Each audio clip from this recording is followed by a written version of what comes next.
नमस्कार, मैं चंदन कुमार आप सभी का अपने YouTube चैनल स्टडी विद चंदन पर स्वागत करता हूं।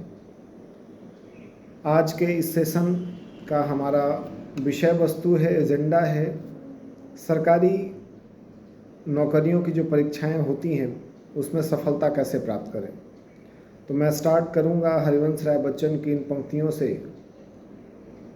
बिना कुछ किए जय जयकार नहीं होती, कोशिश करने वालों की कभी हार नहीं होती।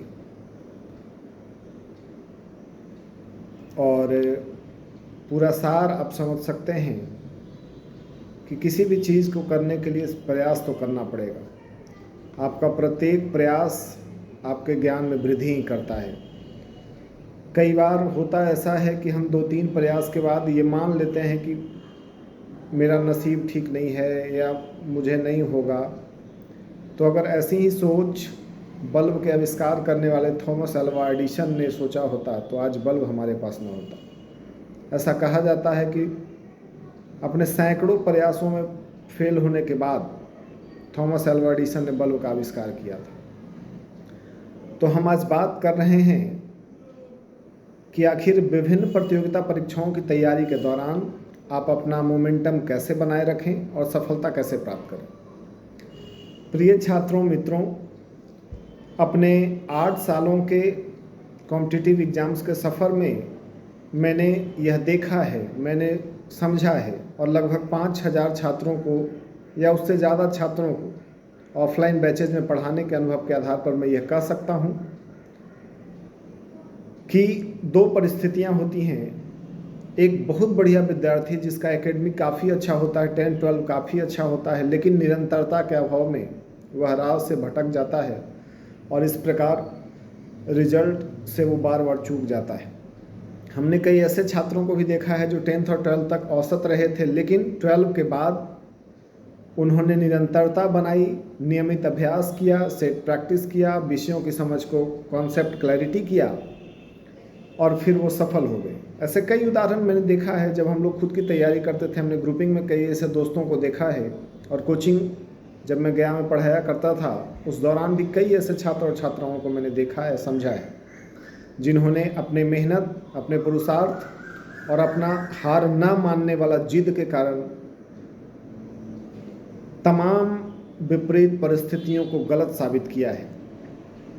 क्योंकि हम उस बिहार से हैं जहाँ कहा जाता है कि सिर्फ बालू और दिमाग, इन्हीं 2 चीज़ों के दम पर बिहार चल रहा है।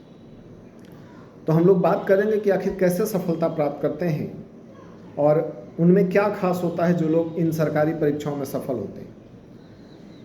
सबसे पहले जब भी कंपटीशन परीक्षा की तैयारी में आप आते हैं, 2-3 चीज़ों का बहुत इम्पॉर्टेंट रोल होता है। 10th के इस एग्ज़ाम के बाद सबसे महत्वपूर्ण चीज़ होता है कि आपको एक अच्छा मार्गदर्शक मिले। टेक्नोलॉजी के इस युग में, यूट्यूब के इस युग में आज घर बैठे सामग्री मिल गया है। इसका अगर फ़ायदा है तो इसके नुकसान भी है। यूट्यूब एक अथाह समुद्र है, अथाह महासागर है, जिसमें अगर सही मार्गदर्शक न हो तो आप भटक के रह जाते हैं। बहुत सारे छात्रों में ये प्रवृत्ति पिछले कुछ वर्षों में फैली है कोर्स खरीद लेने की। शुरू का 2-4 दिन, 5 दिन, 10 दिन तो खूब अच्छे से पढ़ते हैं, लेकिन फिर वो उस कोर्स को ऐसे ही छोड़ देते हैं। ये आप लोगों को मैं क्या बोलूँ, मेरे साथ भी ऐसा कई बार हुआ है। तो आज भी ऑफलाइन क्लासेस का वही महत्व है। आप जहाँ भी जिस शहर में तैयारी करते हैं, सबसे पहले ज़रूरी है कि कॉन्सेप्ट क्लैरिटी के लिए किसी ऑफलाइन क्लास को ज्वाइन करिए। मैथ, रीजनिंग, इंग्लिश, जीके, इन सारे विषयों पर, और फिर जब आप ऑनलाइन पढ़ेंगे तब आपको वो बहुत ज़्यादा बेनिफिशियल होगा। दूसरी चीज़ जो मैं कहना चाहता हूँ कि पढ़ाई के दौरान एक बड़ा रोल जो होता है वो किताबों का सही सिलेक्शन होता है। तो आज मैं इस वीडियो में आपको जीके सेक्शन की किताबों के बारे में बात कर लेता हूं, खासकर क्योंकि बिहार एसएससी इंटर लेवल का फॉर्म भरा चुका है, ग्रेजुएट लेवल का फॉर्म भराने वाला है। रेलवे टेक्नीशियन में भी सीटों की रेलवे एएलपी में सीटों की संख्या बढ़ गई है और टेक्नीशियन में सीटों की संख्या बढ़ने की बात चल रही है। साथ ही साथ बिहार में 4,76,000 पदों पर सामान्य प्रशासन विभाग को अधियाचना मिल चुकी है और वह प्रक्रिया में है कि अलग अलग भर्ती आयोगों को भेजा जाए। तो इसमें 2 चीज़ें काफ़ी इम्पोर्टेंट रोल प्ले करती हैं। एक तो है कंटिन्यूटी और दूसरी चीज़ है आपका ग्रुपिंग। आप जहाँ भी हैं ग्रुपिंग ज़रूर करिए।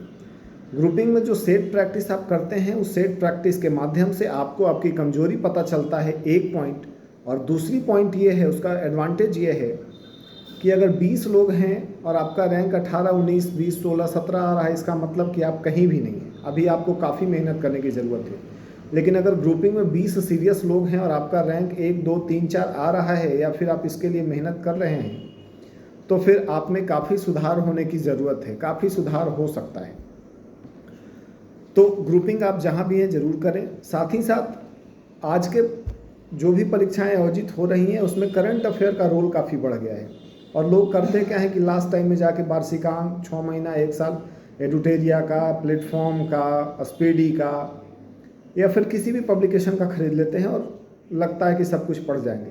तो अगर आप इतने बड़े रॉबिन हुड होते तो आपकी नौकरी पहले लग चुकी होती।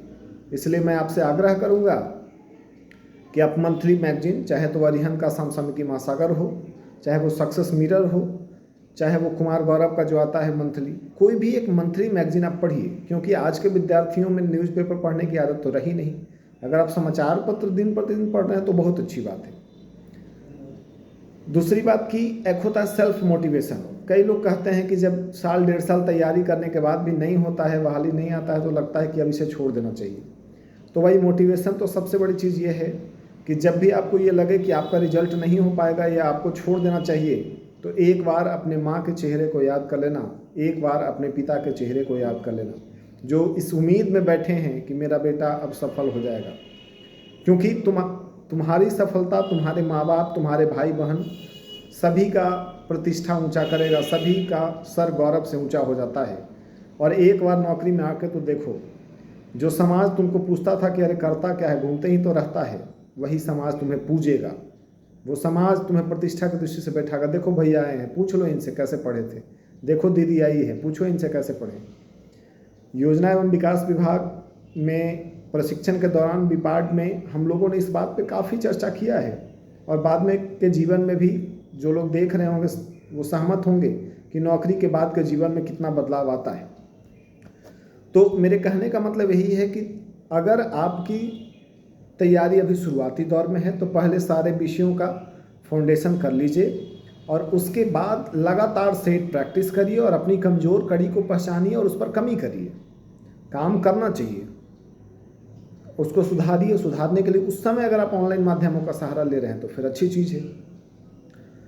एक खूब बड़ा कहावत चलता है कि हार्ड वर्क नहीं करना चाहिए, स्मार्ट वर्क करना चाहिए। अरे भाई, सब कुछ ठीक है, आपको बस इतना ही ठेठ भाषा में समझना है कि लगातार मेहनत करना है। ऐसा नहीं कि एक दिन 10 घंटा पढ़ लिया और अगला 3 दिन पढ़ाएं, नहीं। आप 1 घंटा ही क्यों नहीं पढ़ें, लेकिन पढ़ना है। हाँ, अलग बात है कि जिस दिन समय है उस दिन 6 घंटा पढ़ रहे हैं, लेकिन ऐसा नहीं है कि किस दिन 1 घंटा भी नहीं पढ़े। आपको डेली पढ़ना है, निरंतरता बनाए रखना है। पूरे एक सप्ताह के दौरान जो आपने पढ़ा है, सप्ताह में एक ऐसा दिन निर्धारित करिए जिसमें पूरे सप्ताह में पढ़े हुए चीज़ों का आप रिवीजन करें। बहुत सारे छात्रों के साथ एक और समस्या है, उनका कहना सर पता है पढ़ते तो हैं लेकिन यादें नहीं रहता है। याद ना रहता है उसका कारण बताएं या इलाज बताएं। आप ज़रा खुद से पूछिए तो कि आपके दोस्त ने अगर आपको एक गाली दे दी तो भूल पाए क्या आप? गांव में अगर आपके पड़ोसी से ज़मीन को लेकर कोई लड़ाई पापा की हो गई, आप भूल पाए क्या उसे? नहीं। चलते चलते राह में अगर आप एक लड़का हैं, कोई लड़की मिल गई और उसने हंस के कुछ बोल दिया, या फिर अगर आप एक लड़की हैं, कोई लड़का मिल गया उसने आप पर कुछ कमेंट कर दिया, आप उसे भूल पाते हैं क्या? नहीं। तो फिर ये पढ़ी हुई चीज़ें क्यों भूल पाते हैं? क्योंकि हम उसको पढ़ते हैं और बार बार रिवाइज नहीं करते हैं, उसको दिमाग में याद नहीं करना चाहते हैं। आप जिन चीज़ों को पढ़ते हैं उसको रिकॉल करिए, और जब रिकॉल करिएगा तो बिल्कुल होगा। कहा भी गया है, कौन कहता है आसमां में सुराख नहीं हो सकता, एक पत्थर तो जरा जम के उछालो यार। भाई, हम उस बिहार के रहने वाले हैं जहाँ दशरथ मांझी ने अपने पत्नी के परेशानियों को देखते हुए पहाड़ तोड़ दिया। हम उस बिहार के रहने वाले हैं जो आज सिर्फ बालू और दिमाग के दम पर पूरे देश में अपना स्थान मजबूत कर रहा है। और हम उस बिहार के रहने वाले हैं जहां पूरे देश में कहीं भी चल जाओ, किसी भी सरकारी विभाग में अगर आपको बिहारी कर्मचारी ना मिल जाए तो फिर आप भी सफल हो सकते हैं। बस ज़रूरत है दृढ़ इच्छा शक्ति की। आपको ये शपथ लेना होगा कि मैं गाँव जाऊँगा तो सफल होके हूँ जाऊँगा। और इसकी एक कहानी मैं बता रहा हूँ। मैं जब अपनी तैयारी में था, मुझे याद है 2015 का वो दौर था। मैं जब गांव गया तो हमारे बगल के अंकल, चचा बोलते हैं, उन्होंने पूछा कि कुछ नौकरी वोकरी होगा कि ऐसी झोला ढोते रह जाओ। मुझे इतना बुरा लगा कि मैं 3 दिन के लिए गांव गया था, मैं उसी दिन लौट आया और मैंने खुद से कसम खाई कि अब गांव उसी दिन जाएंगे जब हमको विश्वास हो जाएगा कि मेरा नौकरी अब हो जाएगा। मुझे याद है उस साल 21 दिसंबर को एग्ज़ाम था CHSL का, इलाहाबाद में सेंटर था। मैंने जब परीक्षा दिया तो मेरा परीक्षा बहुत अच्छा गया और फिर मैं गया, उतरा। गया से सुबह में उस एरिया के जो भी लोग हैं जानते होंगे, महारानी बस चलती है, उस बस को पकड़ के गांव गए। घर में गए और माँ पिताजी को बता दिया कि चाहे रिजल्ट आने में जितना टाइम लगे लेकिन रिजल्ट हो जाएगा, मेरी नौकरी हो जाएगी इस बार। वो अलग बात है, जो लोग जानते हैं पता है कि मैंने ज्वाइन नहीं किया। तो आपको ये कॉन्फिडेंस क्रिएट करना पड़ेगा। आने वाले समय में SSC GD का रिजल्ट आने वाला है, SSC GD की नई वैकेंसी आने वाली है, CHSL का परीक्षा होने वाला है, बिहार SSC इंटर लेवल का एग्ज़ाम होने वाला है, ग्रेजुएट लेवल की बहाली आने वाली है, SSC MTS का फॉर्म भराने वाला है, SSC ग्रेजुएट लेवल का फॉर्म भराने वाला है। तो अवसरों की कमी इस साल नहीं है, चूँकि अगला साल बिहार में चुनावी वर्ष है और साथ ही साथ केंद्र में मोदी सरकार को झटका लगा है, तो रोजगार के मोर्चे पर वो बेहतर काम करेगी। तो बस ज़रूरत है आप सभी को मेहनत करने की। आप मेहनत करिए, एक बार नौकरी में आइए, फिर देखिए ज़िंदगी कैसे बदलती है। आज तुम किसी के पीछे भागते हो, जब नौकरी में आ जाओगे तो तुम्हारे पीछे भागेंगे। आप समझ रहे होंगे मैं क्या कर रहा हूँ। धन्यवाद, जय हिंद।